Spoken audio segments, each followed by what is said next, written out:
Hello, Mr. Farley speaking, and today I want to show you my class's chant.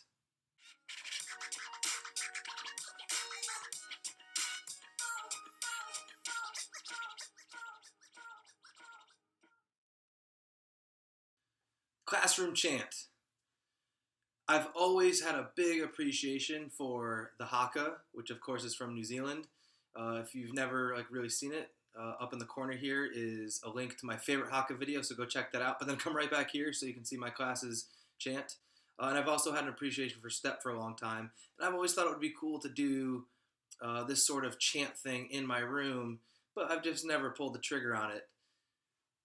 But then this summer, I got to meet with a bunch of amazing educators in Orlando, all the district teachers of the year, and one of the former teachers of the year from DeSoto County 2017, Jackie Harris, showed us something that she does with her class.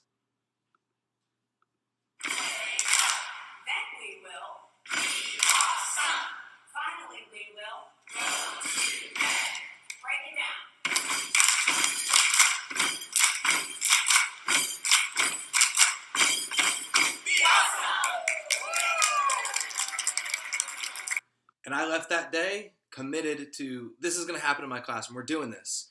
But me being the way I am, I like to put my own little spin on it. So here's what I did with my kids in my classroom.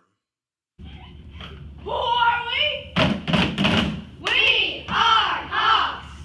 And what does that mean? We are awesome. Awesome. And we solve problems. Bring it down.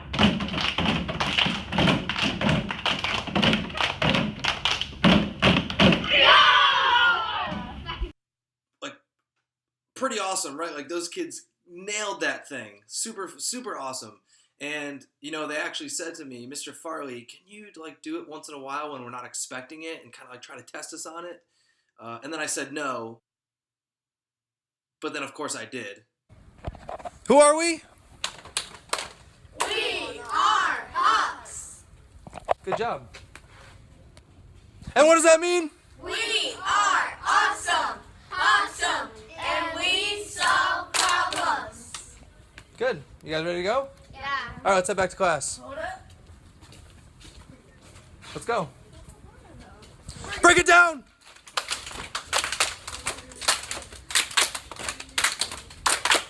Now, if you're a parent who has a kid in my class, you've probably gotten what you came to see.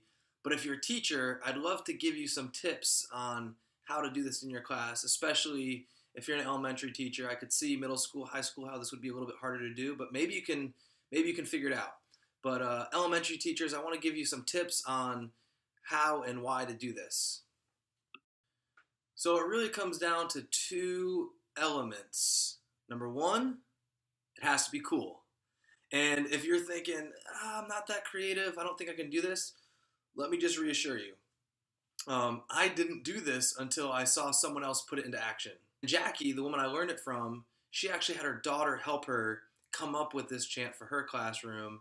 And then, my friend Tracy, who's also a district teacher of the year, she just used Jackie's chant, and I'm sure other people did as well. So if you just wanted to use Jackie's, that's perfect. Jackie's chant is great.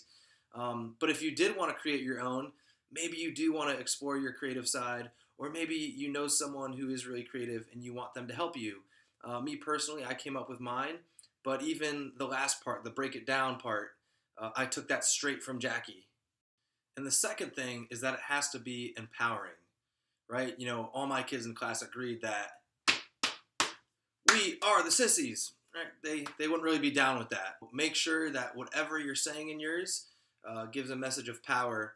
And I'll show you a quick graphic here of what I explain to my kids, what it means when we say we're awesome, hawksome, and we solve problems. So why should you do this? Well, I can tell you from my perspective, two things. It's a great team building activity, and then it stays with you for the whole year. So this past week, we spent the whole week learning this. And when I say the whole week, I don't mean all day, every day. But I would teach them one part a day, and we'd practice it as a class. Then we'd break off into small groups, and they would practice it in small groups. And while they were practicing in small groups, They were helping each other, they were laughing as they messed up, and they were really enjoying it. And then when I would go pick them up from lunch, I would see them quietly practicing some of the motions at the table. At Carline, I would see kids practicing. And now it's something that we have for the rest of the year that not only unites us, but also excites us and pumps us up for things. And if nothing else, it's great for kids to learn how to positive self-talk. In one of my other videos, I talk about us adults being confident and positive self-talk. And as adults, we have to be a little more subtle with how we positive self-talk. Kids are at an age where they get to have some fun with it if we allow them by banging and clapping on a desk. Hey, thank you for tuning in. Big congratulations to my students for doing such an amazing job learning that chant and learning it together as a team. Check out my friend Kyle's video.